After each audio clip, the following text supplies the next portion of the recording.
শেখ হাসিনার বিরুদ্ধে রায়ের তারিখ ঘোষণা ঘিরে নিরাপত্তা ছক, নাশকতা প্রতিহতের ঘোষণা দিয়ে বিক্ষোভ মিছিল।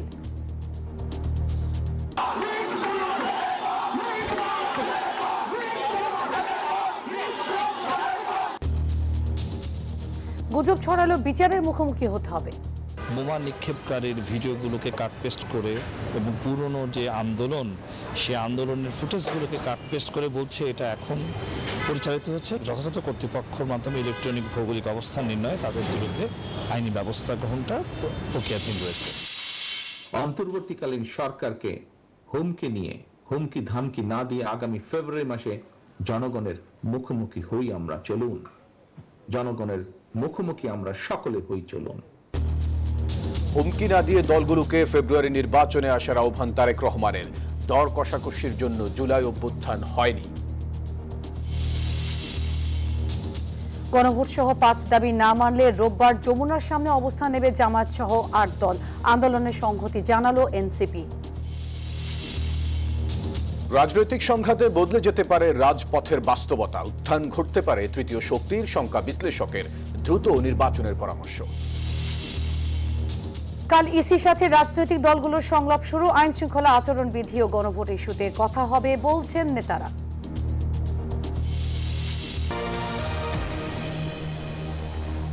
দর্শক স্বাগত নিউজ 24 সংবাদে। আর পুরো সংবাদে আপনাদের সাথে আছি আমরা দুজন, আমি ফয়সাল মাহমুদ এবং আমি নুজাত আফরিন। দেখছিলেন বিআরবি কেবল সংবাদ শিরোনাম। চলে যাব পুরো খবরে। শেখ হাসিনার মামলার রায়ের তারিখ ঘিরে আওয়ামী লীগের কথিত লকডাউন ঘিরে জনমনে বাড়ছে শঙ্কা। ভীতি কাটাতে মাঠ পর্যায়ে নিরাপত্তা জোরদার করেছে পুলিশ। বিশেষ নিরাপত্তা ছক কষেছে ডিএমপিও।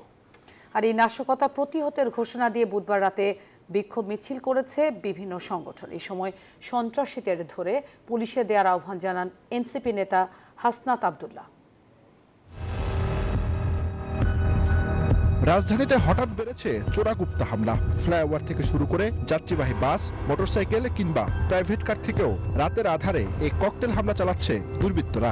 13 নভেম্বর আওয়ামী লীগের অনলাইনে ডাকা কথিত লকডাউন কর্মসূচি ঘিরে জনমনে আছে উদ্বেগ, উৎকণ্ঠা।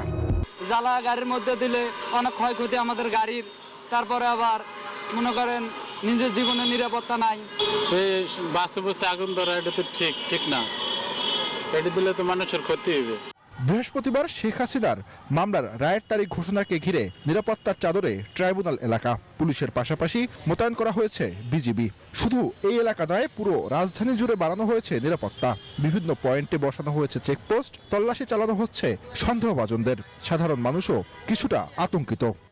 গাড়ি ঘোড়া একটু কম দেখতেছি এবং জনসাধারণও খুব হালকা অনেক ফাঁকা লাগতেছে। এই পরিবর্তনটা দেখছিলাম, কিন্তু আমরা মনের মধ্যে যে আগের একটা ভয় ভীতি ওইটা আবার ফিরে আসবে এটা আমরা কখনো আশা করি নাই। গণহত্যা ও মানবতা বিরোধী মামলায় সাবেক প্রধানমন্ত্রী শেখ হাসিনার রায় ঘিরেই নাশকতা করে তা ভিডিও ছড়াচ্ছে আওয়ামী লীগের নেতাকর্মীরা। দেখতেছি বাস নেই, মানে মানুষ আতঙ্কিত হয়ে আছে, বাসের পরিমাণও কমে গেছে। এখন যাওয়া নিয়ে আমরা উদ্বিগ্ন হয়ে আছি যে কি করা যাবে। এখন আমাদের বের হতে হচ্ছে। এখন আমার বাসায় চাল নাই, ডাল নাই, এটার জন্য আমাদের দিনমজুরের মতন আমাদেরকে বেরোইতে হবে। আইন শৃঙ্খলা রক্ষাকারী বাহিনী সতর্ক ও প্রস্তুত থাকার কথা জানালেও তাদের চোখ ফাঁকি দিয়ে বিচ্ছিন্নভাবে একের পর এক আগুন সন্ত্রাস ভাবাচ্ছে নগরবাসীকে। সতর্ক অবস্থানে আইন শৃঙ্খলা বাহিনী। 13 নভেম্বর তারা করা বা এরকম কিছু পরিকল্পনা করছে, এগুলো আমাদের নজরে এসেছে। আমরা আমাদের কার্যক্রম অব্যাহত রেখেছি।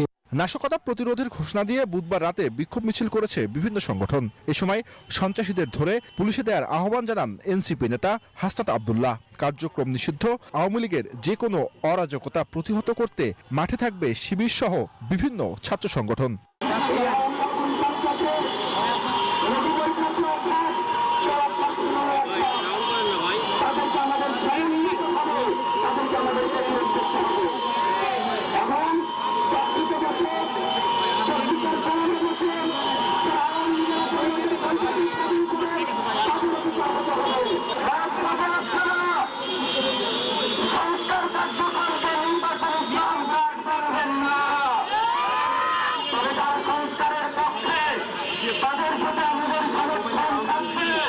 এছাড়া আওয়ামী লীগকে প্রতিহত করতে সকলকে ঐক্যবদ্ধ থাকার আহ্বানও জানান তারা। নিরাপত্তা চাদরে ঢাকা পুরো রাজধানী। মোতায়েন করা হয়েছে কয়েক হাজার পুলিশ ও বিজিবি সদস্য। আইন শৃঙ্খলা বাহিনী বলছে নগরবাসীকে সাথে নিয়েই মোকাবেলা করা হবে এই আগুন সন্ত্রাস। জুবায়ের সানি, নিউজ 24, ঢাকা। শেখ হাসিনার মামলার রায়ের তারিখ ঘিরে গোটা দেশের চোখ এখন আন্তর্জাতিক অপরাধ ট্রাইব্যুনালে। বৃহস্পতিবার বিচারপতি গোলাম মুর্তজা মজুমদারের নেতৃত্বাধীন ট্রাইব্যুনাল 1 রায়ের দিন ঘোষণা করবেন। প্রসিকিউশন বলছে ট্রাইব্যুনালের বিচার নিয়ে কোনো আপত্তি থাকলে শেখ হাসিনাকে দেশে এসে বিচারের মুখোমুখি হতে হবে। অস্থিরতা ও নাশকতা করে মামলার রায়কে প্রভাবিত করা যাবে না। 2024 সালের 5 আগস্ট গণ অভ্যুত্থানে আওয়ামী লীগের পতন হলে শেখ হাসিনা সহ দলটির অনেক নেতা ভারতে পালিয়ে যান। অন্তত 1,500 মানুষ নিহত ও প্রায় 20,000 মানুষকে আহত করাকে কেন্দ্র করে দেশের বিভিন্ন থানা ও আদালতে কয়েকশত মামলা হয়। জুলাই আন্দোলনে সংঘটিত মানবতাবিরোধী অপরাধে প্রথম কোনো মামলা এখন রায়ের পর্যায়ে এসেছে। বৃহস্পতিবার মানবতাবিরোধী অপরাধের মামলায় শেখ হাসিনা সহ 3 জনের বিরুদ্ধে রায়ের তারিখ নির্ধারণ করবেন ট্রাইব্যুনাল। মামলাটি তদন্তে সময় লেগেছে 6 মাস। তদন্ত কর্মকর্তা সহ মোট 54 জন সাক্ষী এতে সাক্ষ্য দেন। 1 বছরের বিচারিক প্রক্রিয়া সমাপ্ত হবে যে রায়ে, সেটি কবে ঘোষণা করা হবে সেদিকে তাকিয়ে আছে সারা বাংলাদেশ। ঘটনার সময় 1400 মানুষ নিহত হয়েছে। জুলাই অভ্যুত্থানের পর পুনর্গঠিত ট্রাইব্যুনালে প্রথম কোনো মামলা ছিল এটি। প্রথম শুনানি হয় 17 অক্টোবর। সেদিন এই মামলায় শেখ হাসিনা সাবেক স্বরাষ্ট্রমন্ত্রী কামালের বিরুদ্ধে গ্রেপ্তারি পরোয়ানা জারি হয়। চলতি বছর 12 মে তদন্ত কার্যক্রম শেষ হয়। সুনির্দিষ্ট 5টি অভিযোগ আনা হয় আসামিদের বিরুদ্ধে, আর 10 জুলাই অভিযোগ গঠন করে ট্রাইব্যুনাল। এই মামলার অন্যতম আসামি পুলিশের সাবেক আইজিপি চৌধুরী আব্দুল্লাহ আল মামুন মানবতাবিরোধী অপরাধে জড়িত থাকার কথা স্বীকার করে রাজসাক্ষী হয়েছেন। প্রসিকিউশনের যুক্তি তথ্য প্রমাণে উঠে আসে সাবেক প্রধানমন্ত্রী শেখ হাসিনা, আসাদুজ্জামান খান কামাল ও চৌধুরী মামুন এই 3 জন সর্বোচ্চ কর্তৃত্বের আসনে থেকে যৌথ অপরাধমূলক পরিকল্পনা করে প্রাণঘাতী হামলার নির্দেশ দেন। পরে সাক্ষ্য গ্রহণ শুরু হলে শেখ হাসিনা সহ 3 জনের বিরুদ্ধে 54 জন সাক্ষী সাক্ষ্য দেন। আহত খোকন চন্দ্র বর্মন ছিলেন প্রথম সাক্ষী। স্টার উইটনেস, আমার দেশ পত্রিকার সম্পাদক মাহমুদুর রহমান ও বৈষম্য বিরোধী ছাত্র আন্দোলনের অন্যতম প্রধান সমন্বয়ক নাহিদ ইসলাম। ট্রাইব্যুনালের বিচারিক ইতিহাসে প্রথমবারের মতো বিচার কাজটি সরাসরি সম্প্রচার করা হয়। রায়ে আসামিদের সর্বোচ্চ শাস্তির প্রত্যাশা প্রসিকিউশনের। লেথাল ওয়েপন ব্যবহার করার কথা, হেলিকপ্টার ব্যবহার করার কথা, ড্রোন ব্যবহার করার কথা, বম্বিং করার কথা, এই কথাগুলো ওনারা নিজেরা যা বলেছেন তাই আমরা ট্রাইব্যুনালে তুলে ধরেছি। উপস্থিত হয়ে আবেদন করে বলতে হবে যে এইখানে এই অনিয়ম হচ্ছে, এখানে এই অনিয়ম হচ্ছে, এখানে অনিয়ম। পলাতক আসামি পক্ষে অন্য কোনো ব্যক্তির কোনো কথা বলার সুযোগ নাই, শুধুমাত্র স্টেট ডিফেন্স লয়ার ছাড়া। আলোচিত এই মামলার রায়ের তারিখ ঘোষণাকে কেন্দ্র করে কোনো শঙ্কা নেই বলেও জানায় প্রসিকিউশন। মাহমুদুল হাসান, নিউজ 24, ঢাকা। রাজধানীর নিরাপত্তা পরিস্থিতি নিয়ে জানাতে সরাসরি যোগ দিচ্ছেন সহকর্মী জুবায়ের সানি। সানি, আপনি সারাদিন রাজধানীর বিভিন্ন সড়কে ছিলেন এবং আমরা সকাল থেকে যেমনটি দেখাচ্ছিলাম এবং সড়কের অবস্থাগুলোর আপডেটও আপনি দিয়েছেন। এই মুহূর্তে রাজধানীর অবস্থা কেমন দেখছেন? সারাদিন গাড়ি যেমন কম ছিল, মানুষও কি কম, এবং সাধারণ মানুষের সাথে কথা বলে কি জানতে পেরেছেন? রাতেও কি নিরাপত্তা জোরদার করা হয়েছে কিনা? ধন্যবাদ। দেখুন, দিনভরই একটি চাপা আতঙ্ক থাকলেও গাড়ির ঘোড়া খুব যে কম সেটা বলার সুযোগ ছিল না, কিন্তু সন্ধ্যার পরে কিছুটা আসলে গাড়ি চলাচল কিছুটা কমে এসেছে। কিন্তু পুরো ঢাকাকে কিন্তু নিরাপত্তা চাদরে ঢেকে ফেলা হয়েছে। আমি এখন রয়েছি আন্তর্জাতিক অপরাধ ট্রাইব্যুনালের সামনে। সেখানে দেখতে পাচ্ছেন যে পুলিশ সদস্যরা রয়েছে, বিজিবি সদস্যরা রয়েছে, অন্যান্য আইনশৃঙ্খলা বাহিনীর সদস্যদেরকে আমরা দেখেছি। একই সঙ্গে রাজধানীর বিভিন্ন পয়েন্টে কিন্তু আমরা দেখেছি যে আইনশৃঙ্খলা রক্ষাকারী বাহিনীর বিপুল সংখ্যক সদস্যকে মোতায়েন করা হয়েছে, চেকপোস্ট বসানো হয়েছে। এখন যে বিষয়টি যে তারপরেও কিন্তু নাশকতা যে পুরোপুরি থামানো গেছে সেটা না। কিছুক্ষণ আগেই টিএসসিতে ককটেল বিস্ফোরণের ঘটনা ঘটেছে। এছাড়া ধানমন্ডি থেকে ককটেলের বস্তা উদ্ধার করা হয়েছে, মোহাম্মদপুরে পেট্রোল বোমা উদ্ধার করা হয়েছে। একই সঙ্গে বাসে আগুন দেওয়ার মতো রাজধানীতে ঘটনা ঘটেছে। তারপরও আইনশৃঙ্খলা বাহিনী যেটি বলছে যে তারা পুরোপুরি প্রস্তুত রয়েছে, তারা কয়েক স্তরে নিরাপত্তা ব্যবস্থা দিয়েছেন এবং একই সঙ্গে কয়েক হাজার পুলিশের পাশাপাশি এই ঢাকায় 12 প্লাটুন বিজেপি সদস্যকে মোতায়েন করা হয়েছে এবং সারা দেশে প্রায় 14 প্লাটুন বিজেপি মোতায়েন করা হয়েছে। তো এখন বলা যায় যে একটু চাপা উত্তেজনা সাধারণ মানুষের মধ্যে রয়েছে, কারণ এই যে আগুন সন্ত্রাস যেটি আমরা বলি, যে বাসে আগুন দেয়া, ককটেল বিস্ফোরণ, এছাড়া কিন্তু বলা যায় যে আইন শৃঙ্খলা বাহিনী তারা প্রস্তুত রয়েছে। তারা যেটি বলছে যে নগরবাসীকে সাথে নিয়েই তারা এই আগুন সন্ত্রাস এবং ককটেলের যে মারার মতো যে ঘটনাগুলো সেগুলোকে তারা প্রতিহত করবেন এবং আগামীকালকে কোনো ধরনের যেন নাশকতা না ঘটতে পারে সেজন্য তারা পুরোপুরি প্রস্তুত রয়েছেন। তো এই ছিল আমার কাছে রাজধানী নিরাপত্তা নিয়ে সর্বশেষ তথ্য। জুবাইর সানি, আপনাকে ধন্যবাদ জানাচ্ছি, ছিলেন হাইকোর্ট থেকে। নাশকতা করে শেখ হাসিনার মামলার রায়ের তারিখ ঘোষণা বন্ধ করা যাবে না। রায়ের তারিখ ঘিরে নাশকতার চেষ্টা হবে আদালত অবমাননার শামিল, এমনটি জানিয়েছেন আন্তর্জাতিক অপরাধ ট্রাইব্যুনালের প্রসিকিউটর তানভীর হাসান জোহা। জানান, শেখ হাসিনার বিরুদ্ধে করা বাকি মামলাগুলো শেষের পথে। আর ডিএমপি বলছে আওয়ামী লীগের নাশকতা প্রতিরোধে নেওয়া হয়েছে কঠোর নিরাপত্তা ব্যবস্থা। বিস্তারিত জানাচ্ছেন মাসুদ সুমন। জুলাইয়ে সংগঠিত মানবতা বিরোধী অপরাধের বিচারের মুখোমুখি শেখ হাসিনা। 13 নভেম্বর রায়ের তারিখ ঘিরে ধ্বংসাত্মক কর্মসূচির ডাক দিয়েছে আওয়ামী লীগের পলাতক নেতারা। আমাদের 13 তারিখের যে কর্মসূচি সেটা সফল করতে হবে। গেল কয়েকদিনে জ্বালাও পোড়াও কর্মসূচিও পালন করে তারা। ট্রাইব্যুনালের প্রসিকিউটর তানভীর হাসান জোহা বললেন, কোনো নাশকতায় গণহত্যার মামলার রায়ের তারিখ ঘোষণা বন্ধ করা যাবে না। মানবতা বিরোধী যে অপরাধ যে কমপ্লেন ফাইলটি হয়েছে, যে মিসকেসটি হয়েছে, সেটি সেই সংশ্লিষ্ট বিষয়ে আগামীকাল এটার আনুষ্ঠানিক রায় তারিখে ঘোষণা হবে। এর মধ্যে সামাজিক যোগাযোগ মাধ্যমে গুজব আর অপপ্রচারে ব্যস্ত পতিত আওয়ামী লীগ ও তার সহযোগী অঙ্গ সংগঠন। নাশকতার তথ্য ছড়ানো সহ সবাইকে করা হবে আইনের মুখোমুখি, জানালেন প্রসিকিউটর। যে যারা ফেক আইডি খুলে অস্থিরতা তৈরি করতে চাচ্ছে এবং বিভিন্ন দেশের বোমা নিক্ষেপকারীর ভিডিওগুলোকে কাটপেস্ট করে এবং পুরনো যে আন্দোলন, সে আন্দোলনের ফুটেজগুলোকে কাটপেস্ট করে বলছে এটা এখন পরিচালিত হচ্ছে, সকলেই কিন্তু শনাক্ত হবে, তাদের বিরুদ্ধে আইনি ব্যবস্থা গ্রহণটা প্রক্রিয়াধীন রয়েছে। তানভীর জোহা জানান, 13 নভেম্বর ঘিরে নাশকতার উদ্দেশ্যে পার্শ্ববর্তী দেশ থেকে আগ্নেয়াস্ত্র ঢুকেছে রাজধানীতে। তবে ডিএমপি বলছে কোনো নাশকতার সম্ভাবনা নেই, প্রতিরোধে নেওয়া হয়েছে সর্বোচ্চ ব্যবস্থা।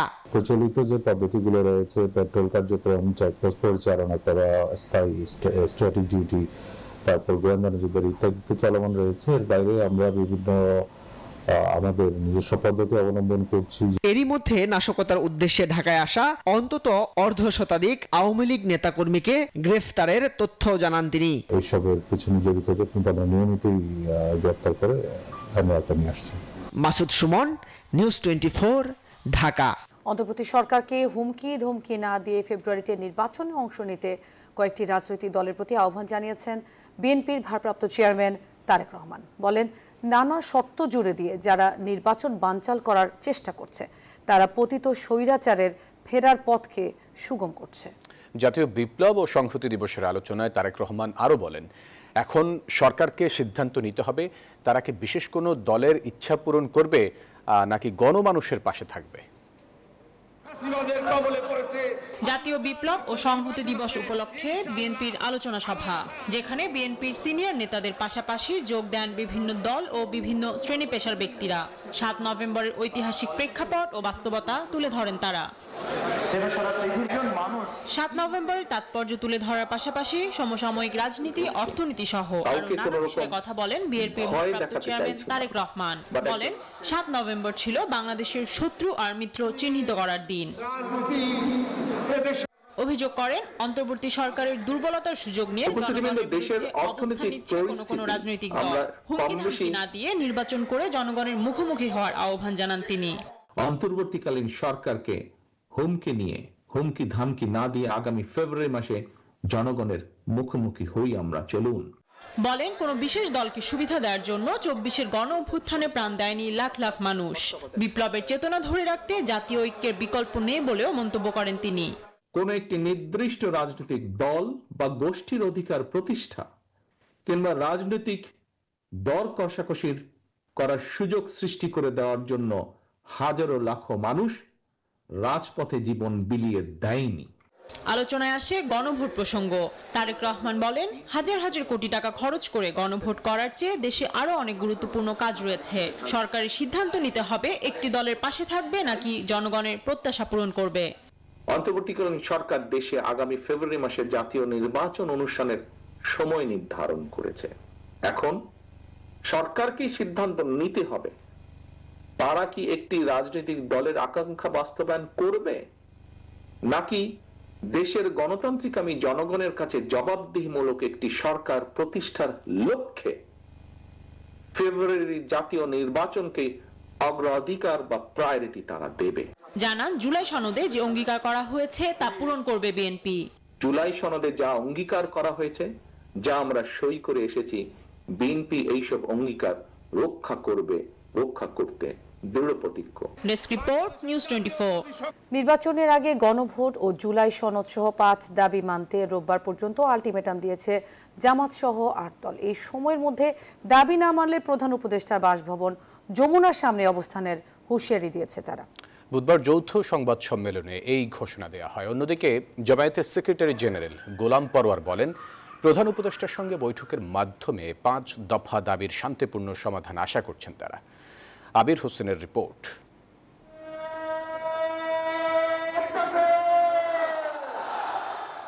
জাতীয় নির্বাচনের আগে গণভোট সহ 5 দাবিতে মঙ্গলবার পল্টনে সমাবেশ করেছে জামায়াত সহ সমমনা 8 দল। জুলাই সনদ ছাড়া দেশে কোনো নির্বাচন হতে দেয়া হবে না বলে হুঁশিয়ারি দেন জামায়াতে আমির। এই আইনি ভিত্তি ছাড়া কোনো নির্বাচন অনুষ্ঠান হওয়ার কোনো সম্ভাবনা নেই। 5 দফা দাবি আদায়ে বুধবার রাজধানীর মগবাজারে বৈঠক করে জামায়াত ইসলামী আন্দোলন সহ সমমনা 8 দলের নেতারা। পরে যৌথ সংবাদ সম্মেলন করেন দলগুলোর নেতারা। জনগণের 5 দফা দাবি মেনে নেওয়া না হলে উক্ত সংবাদ সম্মেলন থেকে প্রধান উপদেষ্টার কার্যালয় যমুনার সামনে অনির্দিষ্টকালের জন্য অবস্থানের কর্মসূচি ঘোষণা করা হবে।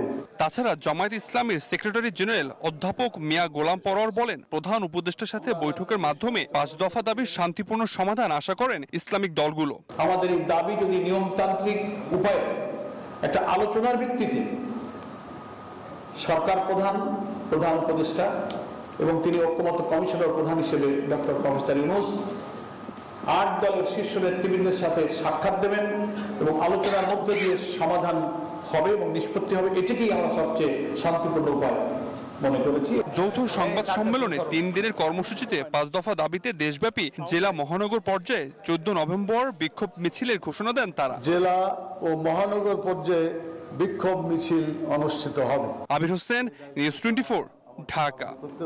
এবারে জেডএসআরএম নির্বাচনের পথে।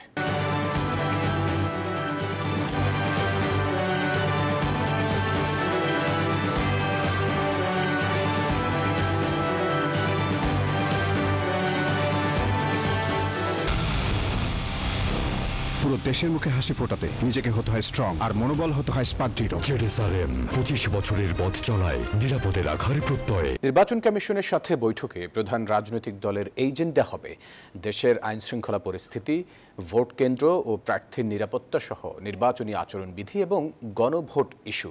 এমনটাই জানিয়েছেন বিএনপি, জামাত ও এনসিপির নেতারা। ত্রয়োদশ জাতীয় সংসদ নির্বাচন সামনে রেখে বৃহস্পতিবার রাজনৈতিক দলগুলোর সাথে ইসির আরেক দফা বৈঠক শুরু হচ্ছে। রিশাদ হাসান জানাচ্ছেন বিস্তারিত। ত্রয়োদশ জাতীয় সংসদ নির্বাচনকে দেশের ইতিহাসের সবচেয়ে গ্রহণযোগ্য হিসেবে আয়োজন করতে চায় সরকার। এ লক্ষ্যে তফসিল ঘোষণার আগে রাজনৈতিক দলগুলোর সাথে বৈঠক করতে যাচ্ছে নির্বাচন কমিশন। জুলাই সনদের বাস্তবায়ন পদ্ধতি, গণভোট সহ বেশ কিছু ইস্যুতে বিভাজিত দেশের রাজনৈতিক অঙ্গন এমন বাস্তবতায় এই বৈঠক পাচ্ছে বাড়তি গুরুত্ব। জাতীয় নির্বাচনের দিনে গণভোট, সেই সাথে সারা দেশে আইন শৃঙ্খলা পরিস্থিতি নিয়ন্ত্রণ, ঝুঁকিপূর্ণ কেন্দ্রের নিরাপত্তা ও অস্ত্র উদ্ধারে এজেন্ডা গুরুত্ব পাবে বৃহৎ রাজনৈতিক দল বিএনপির আলোচনায়। প্রচুর অস্ত্র ছিল, সেই অস্ত্রগুলো এখনো উদ্ধার করা হয় নাই এবং আমি মনে করি ইলেকশন কমিশনের প্রধান কাজ হবে যে কম্বিং অপারেশন করে সারা দেশে অস্ত্র উদ্ধার করা। অস্ত্র উদ্ধার করলে যে ঝুঁকিগুলো থাকে অনেক কমে আসবে, অস্ত্রের ব্যবহারের ঝুঁকি কমে আসবে। অন্যান্য বিষয়ের পাশাপাশি নির্বাচনী আসনে প্রার্থীদের মধ্যে ইলেকটোরাল ডিবেট বা নির্বাচনী বিতর্ক জাতীয় পর্যায়ে আয়োজনের পক্ষে আরেক রাজনৈতিক দল জামায়াত ইসলাম। নির্বাচনের আগেই গণভোটের দাবিও গুরুত্ব পাবে তাদের আলোচনায়। যদি জাতীয় বিতর্কের আয়োজন করতে পারে, বিবদমান রাজনৈতিক দলগুলোর প্রধানদের নিয়ে ইলেকটোরাল ডিবেট, যেটা বিটিভি আয়োজন করতে পারে, সকলেই তা পেশ করতে পারে, এই ইলেকটোরাল ডিবেটটা অনেককেই ভোট দেওয়ার ক্ষেত্রে সহযোগিতা করতে পারে। আমি মনে করি এই সিস্টেমটা ইন্ট্রোডিউস করা দরকার। এটি স্থানীয়ভাবে হতে পারে, জাতীয়ভাবে হতে পারে। নির্বাচন কমিশনের উপর অনাস্থা থাকা সত্ত্বেও বৈঠকে এনসিপির মূল এজেন্ডা হতে পারে প্রার্থী ও ভোটারদের নিরাপত্তা। সেই সাথে জাতীয় নির্বাচনের দিন গণভোট হলেও দাবি থাকবে এর ফলাফল আগে প্রকাশ করার। ইসিকে আমরা বলবো যে আপনি যদি ইলেকশন, এটা তো সরকারি এবং রাজনৈতিক সিদ্ধান্ত, যদি ইলেকশনের দিন গণভোটটা হয় তাহলে গণভোটের রেজাল্টটা আগে প্রকাশ করার জন্য, কারণ গণভোটটা ইলেকশনের দিন হওয়াটা একটা টেকনিক্যাল বিষয়, এটা কিন্তু পরে সরকারের জন্য পালন করাটা বাধ্যতামূলক হবে, ফলে এটার রায়টা আগে দিয়ে দেওয়া এটা খুবই গুরুত্বপূর্ণ। তবে কমিশনের সাথে বৈঠকে রাজনৈতিক দলগুলো দলীয় স্বার্থ বাস্তবায়নে মরিয়া থাকবে নাকি জাতীয় স্বার্থে উদারনীতি গ্রহণ করবে তা বৈঠক পরবর্তী সময়ে পরিষ্কার হবে। রিশাদ হাসান, নিউজ 24, ঢাকা। দর্শক, এই ছিল নিউজ 24 সংবাদে। ধন্যবাদ এতক্ষণ সাথে থাকার জন্য।